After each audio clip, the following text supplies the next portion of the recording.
오늘 출애굽기 26장 성막의 구조 도면이라는 제목으로서 하나님 말씀을 상고하고자 합니다. 저희 경험에 있어서도 성경을 읽는 중에 어려운 부분이 있는데 그 중에서 이 출애굽기 25장 이후에 나오는 성막을 지으라고 하시는 이 말씀은 저에게 있어서도 성경을 읽는 가운데 굉장히 어려운 파트 중에 하나였습니다. 뒤에 나오는 레위기도 어렵지만 사실 저는 이 성막을 지루하는 이 부분이 너무 어렵고 또 때로는 너무 지루하고 그렇게 느껴졌던 적이 상당히 많았었어요. 성경 읽기에 그래서 참 어려움을 겪었는데 여기에 이 어려운 이유, 성경을 읽기 어려운 부분이 어려울 수밖에 없는 것이 이게 하나님께서 모세를 향해서 성막을 지으라고 말씀하실 때 설계 도면을 딱 주셨으면은 아주 쉬웠을 거예요. 그래서 모세가 설계도면을 여기다가 딱 첨부를 해가지고 성막은 이렇게 돼 있다. 설계도면을 딱 첨부했으면 우리가 그걸 딱 펼쳐보면 이렇게 지었구나. 금방 알 수가 있거든요. 그래서 우리 건축물을 지을 때 설계도면을 그리지 않습니까? 저는 이제 대학 때 건축을 하긴 했습니다만 그건 이제 옛날 얘기지만 이 도면을 그린단 말이에요. 그래서 이 건물을 지을 때 똑같이 할 수는 없으니까 한 100분의 1 정도로 한 200분의 1 정도로 이렇게 줄여가지고 이렇게 도면을 그립니다. 그러면 누구라도 그 그림을 딱 보면 설계 도면을 보면 이렇게 방향이 되어 있고 방이 몇 개고 그 다음에 치수가 얼마인지 거기에 쓰여지는 또 재료는 무엇인지 다 나와 있어요. 그러니까 전문가가 아닌 사람이 봐도 웬만한 것은 다 개념이 들어올 수가 있어요. 근데 사실 건물이 굉장히 복잡하잖아요. 그걸 갖다가 도면을 안 그리고 말씀으로 설명한다고 여러분 생각해 보십시오. 얼마나 어렵겠어요. 근데 하나님께서 이 말씀을 주실 때 도면을 주신 것이 아니라 말씀으로 설명을 하셨단 말이에요. 하나님께서 모든 걸 다 기록해 주실 수는 없잖아요. 십계명은 기록을 하셨습니다. 돌판에 하나님 말씀을 십계명을 기록해 주셨지만 이 성막까지 다 돌판에 파가지고 그렇게 주신 건 아니거든요. 이것은 계시로 전달을 하셨는데 자, 이것을 모세가 자기가 받아 듣고 이것을 도면화하는 작업이 필요한 거예요. 그러니까 사실 어렵잖아요. 설명되어진 것을 그것으로. 그럼 모세는 좀 낫을 것입니다. 우리보다는 그래도 그 시대에 가까운 그 시대에 살았던 사람이니까 우리는 이것을 도면을 펼쳐서 입체화해야 되고 또 여기에 나오는 낯선 용어들을 이해할 수 있어야 되고 치수도 우리가 지금 쓰고 있는 이게 다르잖아요. 센치도 아니고 미터도 아니고 피트도 아니고 규빗이 나오니까 이것도 도대체 얼만큼을 나타내는지 딱 개념이 안 들고 그러니까 이걸 아무리 읽어봐도 도면이 안 그려지는 거예요. 그러니까 어려움이 있는 거죠. 그래서 이 부분을 그냥 훌쩍 지나가면 마음은 그 좀 불편하잖아요. 또 그렇게 되어질 때에 이 말씀을 통해서 우리에게 주시고자 하는 하나님 말씀을 얼마나 많이 놓치게 되겠습니까? 출애굽기가 40장까지 되어 있는데 25장부터 마지막 장까지 그 중간에 잠깐 다른 말씀이 들어와 있어도 성막에 대한 말씀이거든요. 그것도 다 연관되어 있는 말씀이라면 다. 근데 그 말씀을 다 잃어버린다면 우리가 어렵다고 해서 옆으로 밀어놓게 되어지면 출애굽기 말씀을 통해서 우리에게 전달하시고자 하는 말씀의 한 40% 정도를 그냥 잃어버리고 가는 거예요. 아니 어떻게 보면 출애굽기의 결론부에 있는 말씀을 잃어버리고 하게 되어지는 거예요. 그럼 그렇게 되어서는 안 되죠. 그래서 조금 어렵더라도 우리가 우리에게 말씀하시는 이 성막을 통해서 계시는 하나님의 말씀에 좀 기본적인 것이라도 우리가 접근해 가는 것이 중요합니다. 이걸 디테일하게 말하기 시작하면 끝이 없습니다. 치수부터 해가지고 끝도 없이 나올 수가 있어요. 근데 우리가 너무 거기까지는 들어가지 않더라도 오늘 아주 간단하게라도 26장 전체의 말씀 중에 중요한 말씀들을 우리가 상고해 가고자 합니다. 두 가지를 제가 말씀을 드리려고 해요. 성막을 덮는 막에 대해서 그리고 성막을 구성하는 널판에 대해서 이 두 가지에 대해서 말씀을 드리고자 합니다. 성막을 만들 때에 하나님께서 거기에 있는 재료와 치수 이런 것들을 다 말씀하셨는데 성막을 덮는 막을 만들라 하시면서 이 막을 성막을 만들어라 그러시고 앙장을 열폭으로 만들어라 이렇게 말씀하세요. 여기 앙장도 우리가 좀 어려운 말입니다. 사실. 그래서 이 앙장을 만드는 것을 네 가지의 색깔이 있는 실로 짜서 만들라 이렇게 말씀하셨어요. 네 가지의 색깔이 이걸 많이 읽다 보면 계속 반복해서 나오니까 이건 저절로 애워집니다. 가늘게 꼰 배실, 청색, 자색, 홍색실. 이 네 가지가 계속 나오죠. 출애굽기를 여러분 읽어보셨으면 한 번만 읽어도 이 네 가지는 다 머릿속에 안 남을 수가 없어요. 너무 힘들어서 휙휙 넘어간 분들은 모르지만 그냥 좀 주위에서 읽으신 분들은 청색, 가늘게 꼰 배실, 청색, 자색, 홍색 이 네 가지의 실이 계속 나옵니다. 이 가늘게 꼰 배실은 흰색을 나타내는 거고요. 아무 색이 없는 흰색을 나타내는 거고요.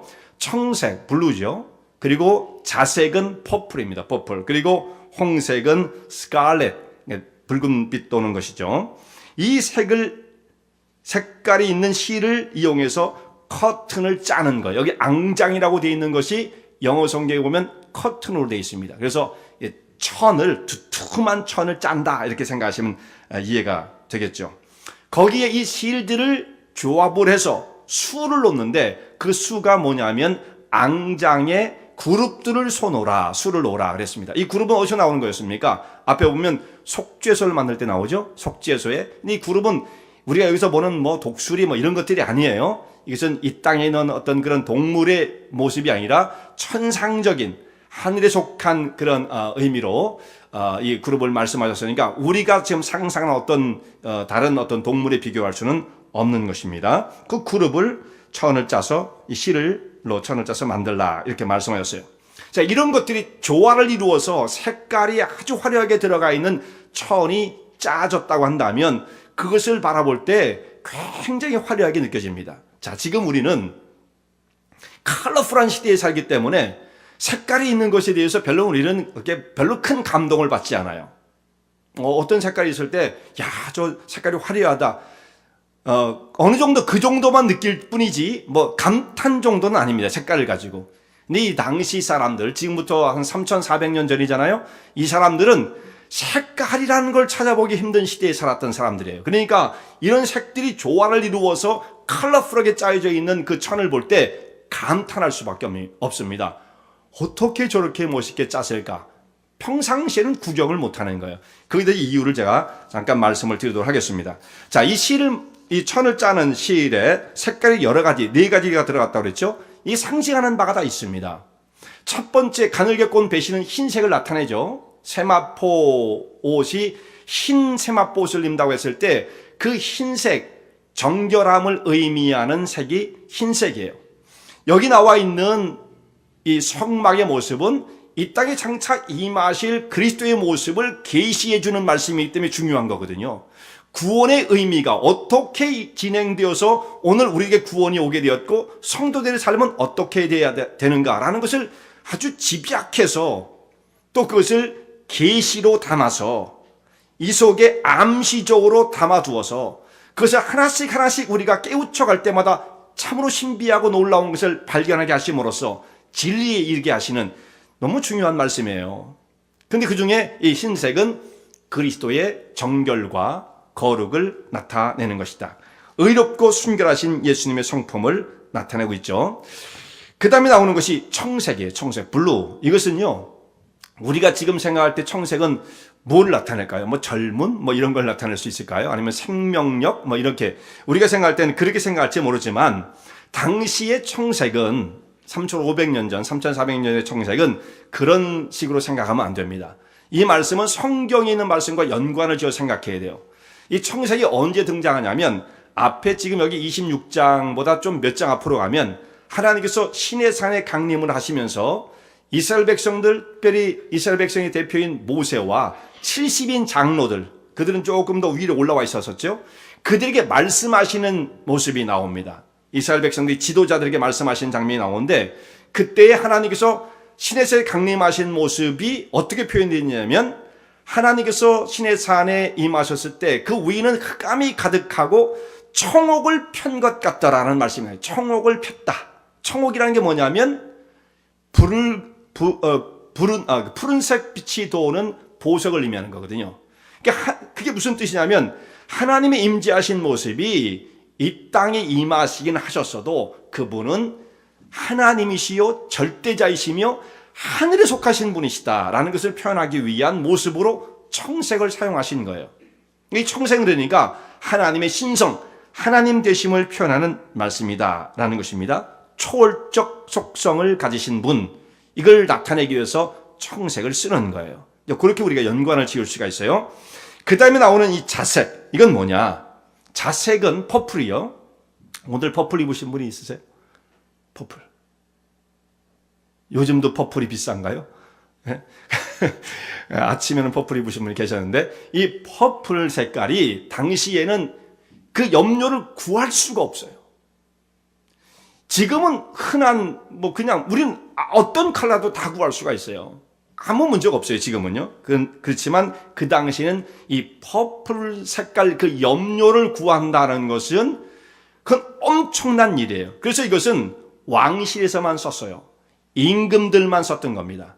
개인들이 쓰라고 해도 쓸 수가 없어요. 왜냐하면 구할 수가 없기 때문에. 자기의 재산의 능력 가지고는 퍼플의 염료를 구할 수가 없습니다. 이게 어느 정도 비싸냐? 금보다 더 비쌉니다. 안 믿겨지죠? 그만큼 비쌌다. 금으로 뭔가를 만드는 것보다 퍼플 색깔을 입히는 게 더 비쌀 만큼 비쌌다. 그 당시의 상황의 모습이 그렇습니다. 그러므로 이 자색은, 이 퍼플은 임금과 왕권을 상징하는 색으로 쓰여지게 되었던 것입니다. 그 뒤에 나오는 홍색도 비슷한 거예요. 이것도 임금들이 사용했던 색깔이에요. 일반인은 이런 색깔을 쓰는 것을 금했습니다. 스칼렛, 아무나 쓰는 게 아니에요. 이 홍색도 왕권을 의미하고, 또한 한 가지 더 추가된 의미는 뭐냐면 그리스도의 희생에 대해서 말씀하고 있는 거죠. 피 흘려서 죽으실 예수님의 희생의 모습을 또한 이 색깔을 통해서 말씀하고 있습니다. 자, 이것들이 색깔이 다 조화를 이루어서 천을 짜게 되어지고 커튼을 짜게 되어지고 여기에 그룹들을 수놓게 되었다. 그것을 바라볼 때 얼마나 황홀하게 아름다웠겠는가. 그것이 성막의 모습인 것입니다. 자, 그 뒤에 덮여지는 것이 이제 제2의 앙장을 얹는 거예요. 첫 번째 막 하나 얹었죠. 그 다음에 그 위에 얹어지는 것, 그것이 염소털로 짠 천입니다. 그것도 천막이에요. 염소털로 짠 그 커튼인데, 염소털을 왜 썼느냐 하면 염소털이 이 방수와 보온에 탁월한 능력을 가지고 있다고 그래요. 그래서 지금 이 염소털을 어디서 쓰느냐 하면 여전히 베두인들, 지금도 그 사람들이 이동생활하면 천막을 쓰고 그러는데, 오래도록 그 베두인들이 자기 천막을 칠 때에 이 염소털이 최고였다는 것입니다. 보온을 내주고 습기를 막아주기 때문에 그들이 쓰는 천막 도구가 되었던 거예요. 그런데 이 염소는 속죄제의 제물로 사용되어지는 짐승입니다. 가축이죠. 하나님 앞에 속죄를 드릴 때에 송아지를 가지고도 물론 속죄제를 드릴 수 있어요. 제사장이라든지 아니면 백성의 지도자들이 무슨 범죄를 했을 때 하나님 앞에 속죄를 드릴 때 송아지를 쓸 수 있어요. 근데 대부분의 죄를 속할 때는 이 속죄제로서 염소를 쓰게 되어집니다. 염소. 또 대표적인 것이 뭐냐면 7월 10일이 대속죄일이잖아요. 7월 10일 속죄일.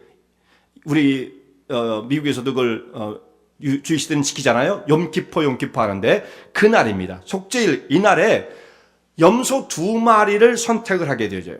그래서 한 마리는 번제단에서 잡아서 희생의 제물로 속죄의 제물로 드리고, 나머지 한 마리는 잘 간직해뒀다가 그 염소를 어떻게 하느냐면 광야의 무인지경에 풀어서, 그러니까 아사살의 염소라고 그러는데 이 염소를 광야로 끌고 나가서 사람이 없는 곳 무인지경 거기다가 탁 풀어놓고 돌아오는 거예요. 그래서 그것을 아사셀의 염소다 이렇게 말씀을 하죠. 우리의 죄악의 짐을 지고 멸망을 향해서 갔다라고 하는 그런 의미인 것입니다. 속죄의 의미로서 염소를 사용하게 되었다는 말씀이에요. 자, 이것을 가지고 제2막 성소를 덮는 것입니다. 자, 성소 내부로 들어가려고 그러면 성소 내부에서 보이는 것은 화려하게 짜져 있는 제1막이 보이겠죠. 그게 성소의 막이에요.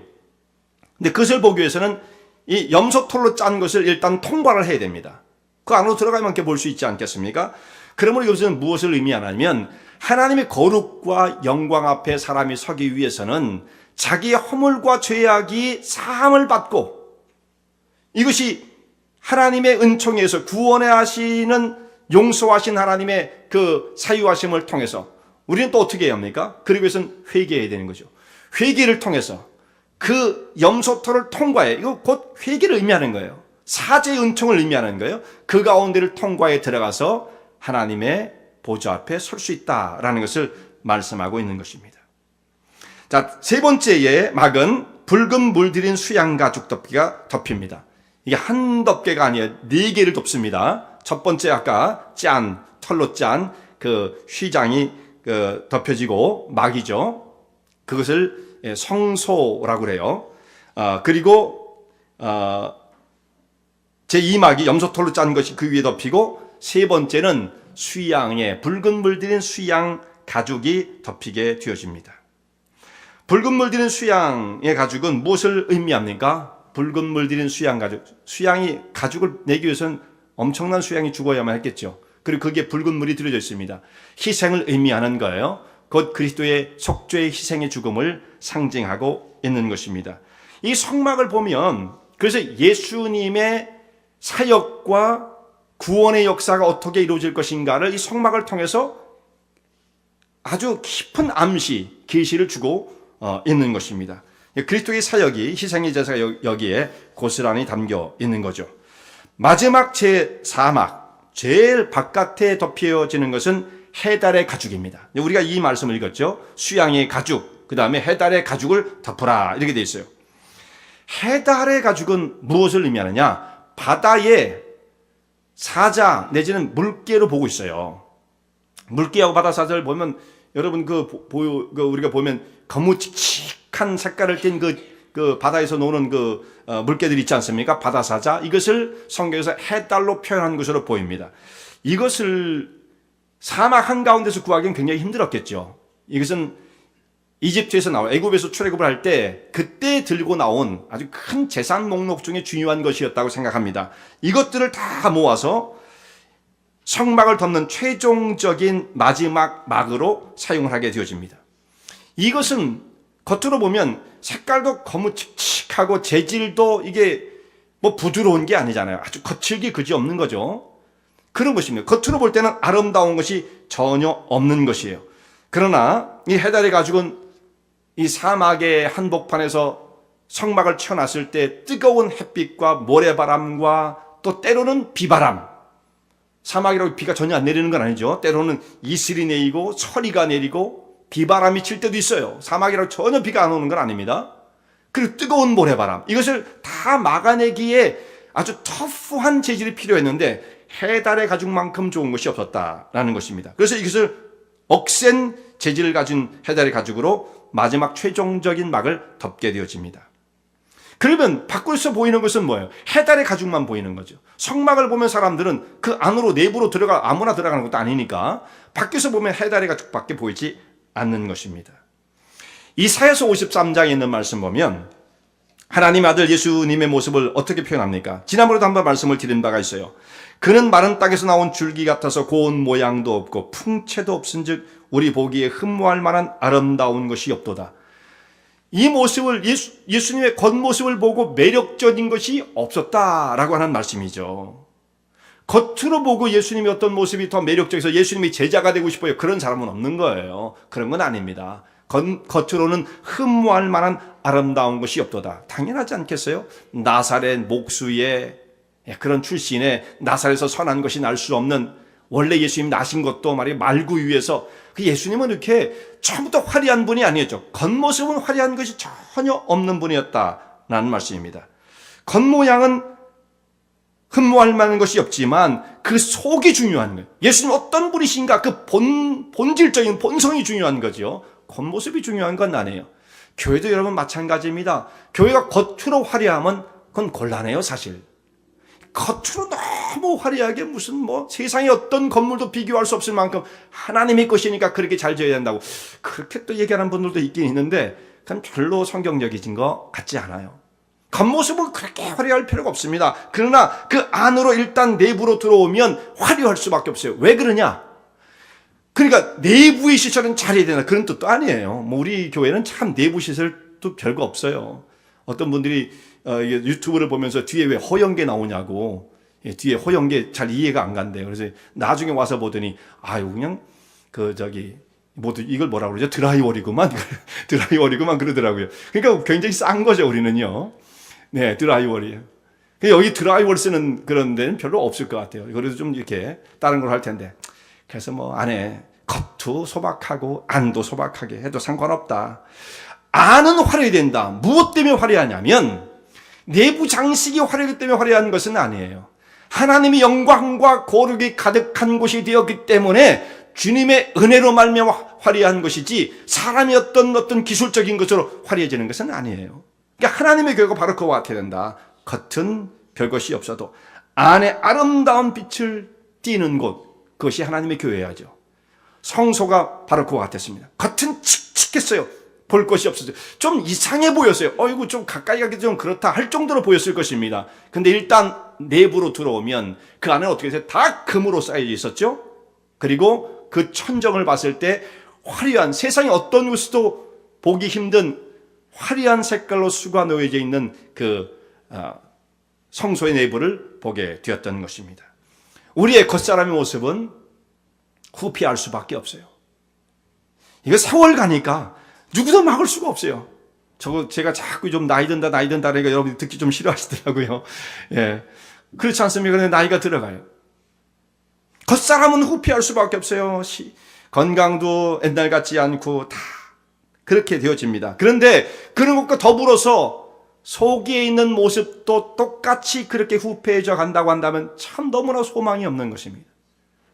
그런데 사도 바울이 고린도후서 4장에 있는 말씀에 우리 겉사람은 후패하지만 속은 날로 새롭도다라고 하는 정말 위대한 선언을 했습니다. 무엇 때문에 그렇게 됩니까? 하나님의 은혜와 능력 때문에 하나님이 사람이 되어지면 새로운 생명이 그 심령 속에 부어지고 사람이 새로워져서 성숙해짐으로 과거 옛사람은 점점 물러나고 하나님의 거룩한 성품을 닮아가는 자가 되어지기 때문에 속은 새로워지는 거예요. 성막의 모습과 똑같은 거죠. 겉은 칙칙해도 안으로 일단 들어와 보니까 그 빛나는 모습이, 그 영광스러운 모습을 가히 짐작할 수 없는 것처럼 우리의 삶의 모습도 이와 같아야 한다라는 것입니다.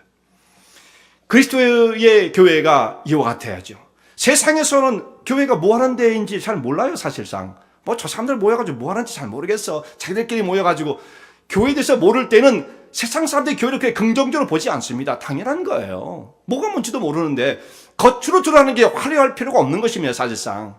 저 사람들 모여서 뭐 하는지 모르겠다. 그러나 그들이 하나님의 교회에 일단 들어와서 예수님을 만나고 진리를 발견하기 시작하면 여기에 정말 위대한 하나님의 진리와 능력과 생명이 있는 곳이로구나 하는 것을 깨달을 수 있어야죠. 겉모습 보고 깨달으면 그건 이상한 거예요. 그럴 수 없어요. 성막을 봤을 때.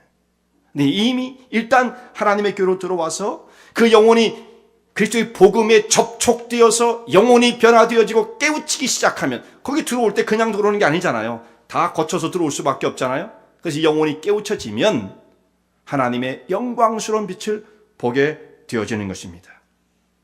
그런데 이 안에는 우리가 교회를 이제 생각하면 교회는 건물이 아니잖아요. 성도들의 모임입니다. 성도들의 모임. 성도들이 모이면 성도들이 어떻게 되어집니까? 성도들은 여기에 완전한 사람이 아무도 없어요.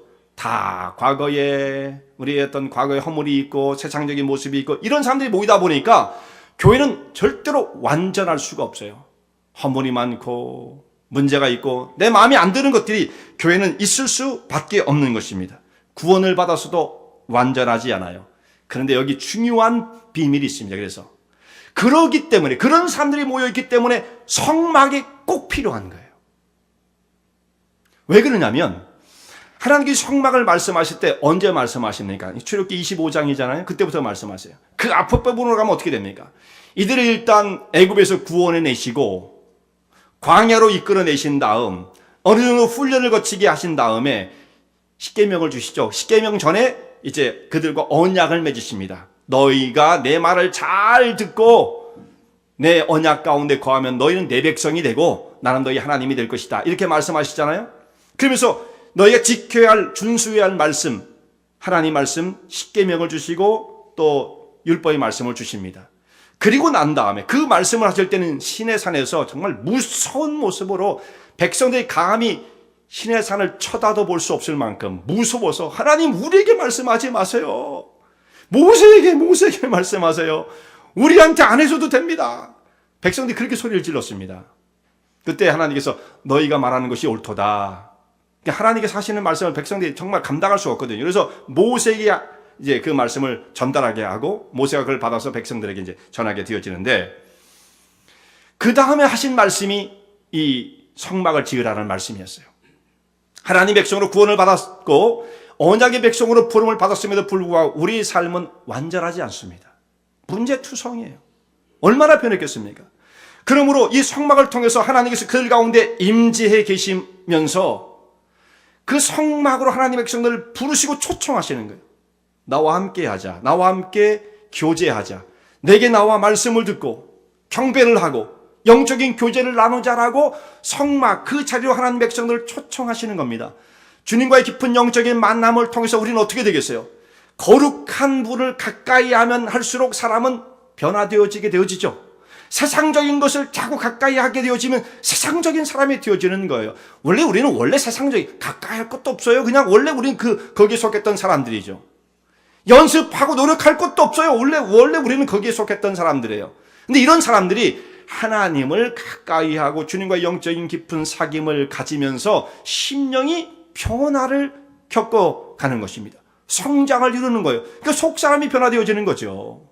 그러기 위해서 성막을 지으라고 말씀을 하시는 것입니다. 나와 함께 사귀고 나와 함께 교제하고 내게 나와 듣고 삶을 배워라. 이 과정을 통해서 이루어지는 점점 변화되어지는 이 과정을 우리는 뭐라고 말을 합니까? 그걸 성화라고 말을 하죠. 성화. 자, 앞에서 먼저 하나님께서 너희는 거룩하다 나의 백성이 되었다라고 의롭다고 말씀해 주십니다. 유월절 어린 양의 피로 그들을 건져내시고 홍해를 건너서 세례를 받게 하시고 하나님 백성이 되었다고 선언을 해 주시는 거예요. 그렇지만 그 속은 아직도 여전히 과거의 모습을 다 벗어나지 못했어요. 이건 한 번에 변하진 않아요. 하나님께서 성막을 지으라고 말씀하시 그 가운데 자꾸 모여서 하나님 백성들이 변화를 경험해 가게 하시는 것입니다. 성화는 그러니까 점진적으로 이루어지는 거죠. 의롭다 하는 칭의는 한 번에 이루어지는 거예요. 예수님을 더 믿습니다. 이 고백 하나면 되는 거예요. 그러나 그 뒤에 성자의 과정은 한참 시간을 요하는 것입니다. 이렇게 하나님의 나라를 구성하고 있는 하나님의 교회, 주의 백성들이 모이면 너무너무 중요해요. 그래서요. 우리가 교회를 어떻게 이루어가느냐. 하나님에게 생명이 넘치는 교회, 생명력이 넘치는 교회를 이루게 되어지면 그 속에 하나님과 깊은 영적인 교제가 이루어지게 되고 성도들의 삶이 활력을 얻게 되죠. 생명을 얻게 되어집니다. 그러니까 하나님의 교회가 너무 중요한 거예요. 근데 하나님의 교회를 어떻게 구성을 하느냐? 오늘 뒤에 그 두 번째 나오는 말씀 속에 이 말씀이 들어있습니다. 자, 널판을 만들라 말씀하신 널판. 성막을 구성할 때 위 덮개만 덮는 것이 아니라 옆에 벽이 있어야 될 거 아니겠어요? 벽을 구성하는 것이 이 널판입니다. 영어 성경에는 어떤 데는 프레임으로 되어 있고 또 어떤 성경은 보드로 되어 있더라고요. 보드. 두 가지의 의미인데 제가 볼 때는 보드가 더 맞는 것 같아요. 널판이니까 좀 길은 판넬로 이렇게 긴 거죠. 패널이라고도 말할 수가 있겠죠. 이 널판의 규격은 높이가 10규빗. 10규빗은 얼만큼 되냐면 4.5m예요. 그러니까 아마 제 생각에는 우리 천정보다 조금 높거나 비슷하거나 이 정도 되지 않을까 싶습니다. 제 하여튼 추측이에요. 이 정도 되지 않겠는가. 이거보단 조금 낮을까요? 그렇게 생각이 되어져요. 한 4.5m. 그 다음에 옆으로 폭이 67cm쯤 됩니다. 한 규빗 반입니다. 이런 것을 널판이 몇 개 필요하냐면 성소는 동쪽으로 들어간다고 그랬죠. 동쪽으로 들어가서 이 서쪽 면은 막혀 있는데 남과 북으로 이게 길게 돼 있는 거예요. 이 판이 양쪽으로 돼 있죠. 이 동쪽은 뚫려 있고 사람이 들어가고 나와야 되니까 위쪽에 20판, 밑쪽에 20판. 그래서 모두 40패널이 필요합니다. 그 볼드가 필요하고요. 뒤도 막아야 되잖아요. 뒤는 6개가 필요해요. 그리고 양쪽 포스트에 두께가 좀 다른 기둥처럼 세워진 2개의 또 그 보드가 필요해서 뒤에 8개, 정확하게 말하면. 이쪽 면에 20개, 이쪽 면에 20개. 그래서 다 해서 몇 개가 되는 겁니까? 48개의 보드로 구성이 되어집니다. 그 판에는 아카시아 나무로 만들어요. 항상 아카시아 나무는 시띠나무입니다. 근데 아카시아 나무를 여러분 지난번에 말씀드릴 때 사막에 자라는 건 어떻게 자란다고 그랬어요? 꾸불꾸불한다고 그랬어요. 키도 별로 크지 않다고. 통도 이렇게 뭐 그런데 이런 게 없습니다. 67cm짜리 판넬을 만들려고 그러면 아마 100향목 정도는 돼야 되지 않겠어요? 이만해야 그 판화를 쫙 만들지 않겠어요? 그런 나무는 세상에 별로 없어요. 그런 나무 어디 있겠어요? 그러니까 이건 어떻게 만듭니까? 다 조각조각을 붙여가지고 판을 엮어 나가야 되는 거죠. 붙여 나가야만 만들 수 있어요. 높이도 마찬가지입니다. 그러니까 절대로 판 하나로서, 그러니까 나무 하나로서 판 하나를 구성할 수가 없어요. 여러 나무가 모아져 가지고 조각들이 다 이렇게 잘 짜맞춰졌을 때 판넬 하나를 이룰 수가 있는 거죠. 그리고 이제 그 위에 금으로 싸게 되어집니다. 금으로 완전히 싸야 돼요. 나무는 드러나면 안 돼요. 가시 돋친 거, 옹이 박힌 거, 뒤틀린 거, 막 이런 게 보여져가지고 사람들에게 그게 자꾸 눈에 보이면 좀 그렇잖아요. 좀 혐오스럽잖아요. 그러니까 그것을 금으로 싸는 겁니다. 하나님 앞에서 쓰여지는 것은 과거에 있던 그 기질 그대로는 사용할 수 없어요. 그것을 믿음으로 극복하고 하나님 앞에 신앙을 고백할 때 그 사람들이 신앙의 고백을 받아주시고 하나님께서는 그 사람들이 여전히 과거의 모습이 있지만 남아있지만 그럼에도 불구하고 그들을 금 같은 모습으로 변화시켜 주시는 겁니다. 믿음 하나로. 그러면 이제 과거의 속성이 물러가고 하나님께서 채우시는 그 은혜로 심령이 저렇게 변화가 되어지는 거죠. 허물과 약점이 가려지게 되어지는 것입니다. 자, 이 판이 단단하게 연결되어야 돼요. 단단하게 연결되기 위해서 필요한 것이 뭐냐면 여기 두 가지를 말씀하세요. 판 하나만 딱 세워놓어 보세요. 서 있을 수도 없고 그 또 무슨 의미가 있겠어요? 판 하나를 구성하는 것도 나무 하나 갖고는 되지도 않고 여러 개를 모으긴 모았지만 그냥 금으로 쌓아놨어도 떡 하나 세워놓으면 뭘 하겠으면 아무 소용이 없죠. 이 판들이 연결되어야 합니다. 그래야만 건물을 구성할 수 있지 않겠습니까? 먼저는 이 판을 지탱해주는 받침이 필요합니다. 받침. 이 받침이 무엇으로 썼느냐면 은으로 은받침을 만들라라고 하는 말씀이 나요. 은으로. 근데 은받침을 만들 때요. 여기 참 디테일한 것들이 많이 나오는데 간단하게만 설명을 드리면 이 판넬 하나의 두 밑에 촉을 두 개를 만들고 뾰족 튀어나오는 이게 어디에 탁 꼽을 수 있는 촉을 만들고 그 밑에 은받침을 만들고는 촉이 꼽힐 수 있도록 또 홀을 내겠죠. 그렇게 은받침 하나를 만드는데 은받침 하나가 은이 34kg 정도 되는 무게를 가지고 만드는 겁니다. 그러면 이 판넬 하나에 두 개의 은받침이 필요하니까 판넬 하나 전체를 다 하면은 얼마가 되는 거예요? 뭐 70kg 이상이 70kg 정도 되죠? 그러면 몇 파운드가 됩니까? 상당히 파운드가 많이 나가는 묵직한 것을 밑에 놓는 거예요. 그러니까 흔들림이 없는 거예요. 밑에가 기초가 은으로 단단하게 고정을 시키고 그 위에 판넬을 꼽게 되어지는 것입니다. 전체 96개의 은받침이 필요해요. 그 전체 96개의 은받침이 하나당 34kg 이상 되어지는 무게로 만들게 되어지니까 엄청난 은과 또 패널을 쌓았던 엄청난 금이 사용됐다는 것을 우리가 상상할 수 있는 거죠. 금은 말씀드렸을 때 지난번에 한 1톤 이상, 조금 이상 더 들었다고 그러고, 은이 제일 많이 들었어요. 은이 한 3, 4톤 정도, 제가 확실하게 그 숫자가 기억 안 나는데 3, 4톤 정도 들어가게 되었습니다. 근데 이 은받침으로 쓰여지는 이 은이요, 어디서 모아지느냐 하면 성도들의 속전이다 이렇게 되어 있습니다. 속전. 이게 무슨 말씀이냐면 성도들이 속전을 내게 함으로써 그 속전을 모아서 은받침을 만들라 말씀하십니다. 속전은 인구조사를 한 다음에 인구조사에 든 사람들이 다 자기가 한 사람당 필요한 만큼을 내야 되는 것이 속전이었어요. 그 의미는 뭐냐? 이스라엘 백성들이 광야로 나왔을 때 구원을 받은 백성이 됐잖아요. 애굽에 종살이 하던 사람들이 이제 광야에서 하나님의 거룩한 백성이 되었습니다. 주의 구원의 손길에 의해서 하나님의 백성이 되었은즉 이제 저희는 과거의 옛사람이 아니라 하나님의 것이 되었습니다 라고 하는 자기의 생명을 하나님께서 건져주셨다는 의미를 가지고 생명의 값을 하나님 앞에 드리는 거예요. 그게 속전이에요. 근데 그 비싸지가 않아요. 은 반세겔이었어요. 은 반세겔. 누구나 그러나 다 내야만 했어요. 20세 넘어서 인구조사에 든 사람들은 다 내야 되는데, 그럼 여기 참여한 사람 1차 인구조사가 60만, 이제 1년이 지나고 난 다음에 인구조사를 하잖아요. 그때 인구조사에 든 사람들이 얼만큼이냐면 60만 3,550명이었어요. 그 사람들이 다 은 반세개씩 냅니다. 그럼 거기에는 부자도 있고 가난한 사람도 있고 그렇지 않겠습니까? 수입이 많은 사람도 있고 다 있겠죠. 근데 속절은 똑같이 내는 거예요. 왜 그러냐면 속절은 자기의 생명의 값이거든요. 그러니까 하나님께서 사람을 보실 때 부한 자든 가난한 자든 배운 사람이든 못 배운 사람이든 관계없이 생명의 가치의 소중함은 다 똑같은 거예요. 그래서 똑같이 은 반세개씩 내라. 그럼 비싸진 않았어요. 한 노동자 한 2, 3일분 정도면 되는 겁니다. 임금이 그 정도면 되는, 비싼 건 아니었어요. 그것을 다 내게 했어요. 그것을 내가지고 은받침을 만드는 은으로 사용하게 되어집니다. 이게 뭘 의미하는 거예요? 성막이 흔들리지 않도록 고정시키는 이 받침은 성도들의 신앙 고백과 헌신을 통해서 이루어지게 된다는 말씀입니다.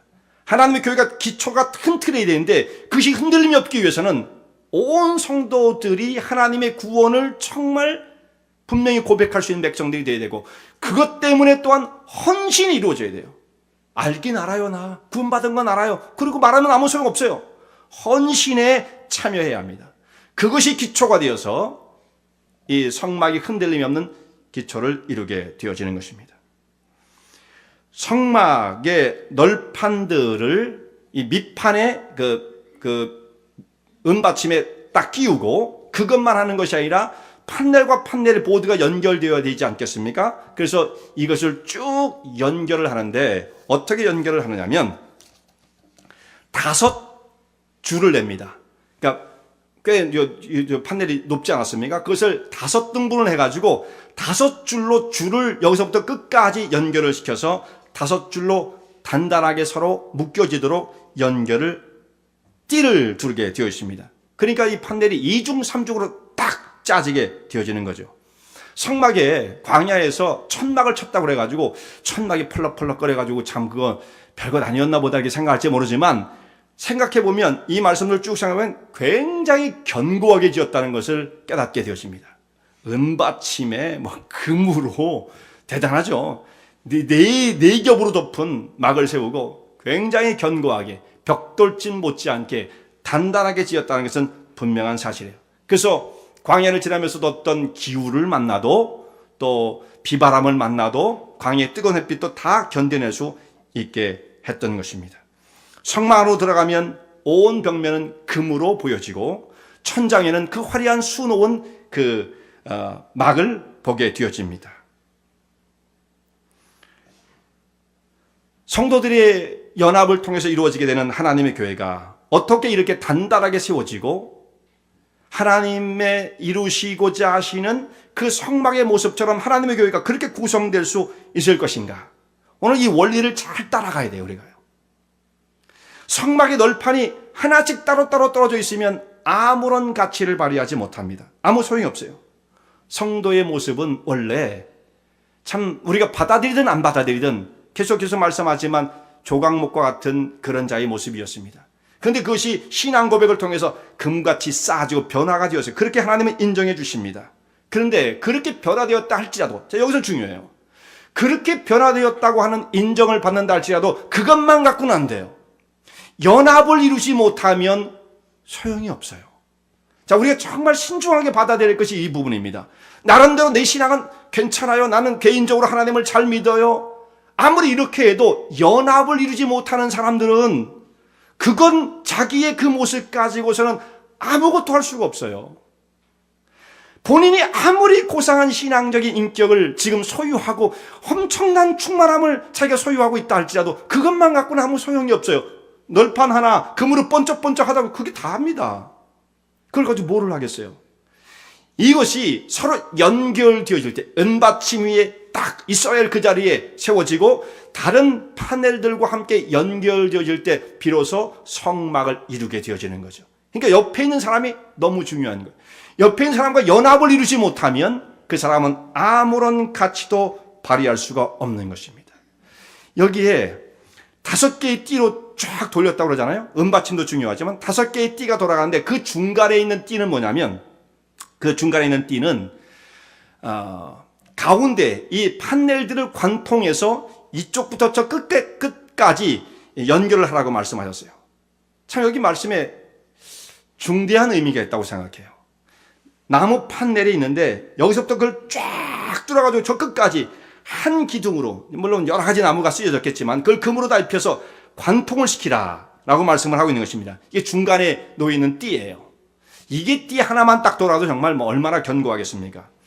자, 이걸 생각할 때에 성도들이 우리가 가지고 있는 개성이 다 있습니다. 우리가 살아왔던 삶의 배경이 다 있습니다. 그러나 우리 심령, 온 성도들의 심령을 관통하는 그야말로 그리스도의 마음으로 우리의 마음의 중심을 담고 있어서 다른 사람과 연결될 수 있어야 한다는 말씀이에요. 여기서 내 자기의 개성과 자기의 어떤 고집과 스타일을 너무 지나치게 나타나기 시작하면 연합은 이룰 수가 없는 거예요. 그리고 그 사람은 아무것도 할 수가 없는 것입니다. 가치를 발휘할 수 없는 거예요. 성도의 서로 연합이 너무도 중요하다는 것을 말씀하고 있는 것입니다. 하나님께서 주의 영광을 위해서 이 땅에 주의 백성들을 부르시고 몸된 교회를 통해서 하나님의 거룩한 역사를 이루어 나가기를 원하십니다. 교회는 성도들의 신앙생활 가운데 너무도 중요한 것이에요. 근데 현대로 오면서 현대에서 교회를 별로 중요하지 않은 것처럼 취급하는 사람들이 있어요. 무교회주의자들 있잖아요. 정말 이것은 큰일 나는 일입니다. 성경의 말씀에 전적으로 위배되어지는 사상이고요. 그야말로 그건 사탄의 세력이에요. 그렇지 하나님의 교회가 연합해서 세워지지 않으면 결코 이 세상을 대항할 수 없습니다. 혼자 무엇을 할 수 있겠어요? 무교회주의, 교회를 파괴하고자 하는 어떤 그런 생각들은 정말 사탄의 전략인 것 외에 다른 것으로 해석할 수가 없어요. 절대로 지난번에 말씀드린 것처럼, 지금도 말씀드린 것처럼 교회는 완벽하지 않아요. 여러 가지 허물과 약점들이 있을 수가 있어요. 그렇기 때문에 서로가 연합이 필요한 것입니다. 생각이 다른 사람들이 같이 모여 있는 거예요. 만약 내 주변에 다른 사람이 없다고 한다면 교회는 없는 것이고요. 교회가 없다고 한다면 하나님의 사역과 생명이 없는 것이고 이 땅은 그야말로 암흑으로 변할 수밖에 없는 것입니다. 그래서 성도들은 서로가 서로를 연합해서 서로를 지켜주는 거예요. 저 사람이 나한테 꼭 필요한 것입니다. 좀 달라도, 생각하는 스타일이 너무나 나랑 달라도 그 사람 필요한 사람이에요. 필요한 사람. 마음의 중심을 그야말로 그리스도의 마음으로 관통을 해서 서로가 단단하게 묶여 있어야 합니다. 이렇게 서로의 성도의 연합이 이루어지게 되어질 때 하나님의 교회가 견고하게 세워지고 이 세상에 빛을 발하는 사역을 감당하게 될 것입니다. 주 안에서 서로 하나가 되어지고 생명 넘치는 교회를 이루게 되어지므로 마지막 때에 맡기신 복음의 사역을 능력 있게 펼쳐나가시는 하나님 영들 되시기 바랍니다.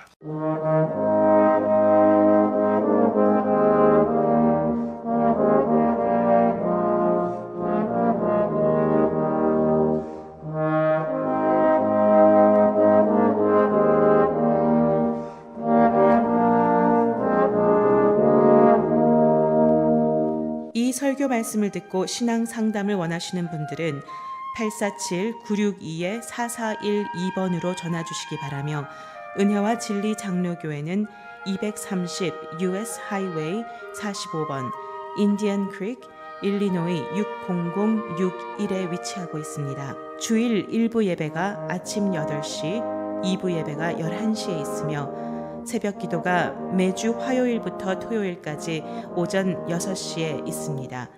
그리고 금요 성경 공부가 저녁 8시에 있습니다. 하나님의 은혜와 은총이 항상 여러분과 함께 하시길 바랍니다.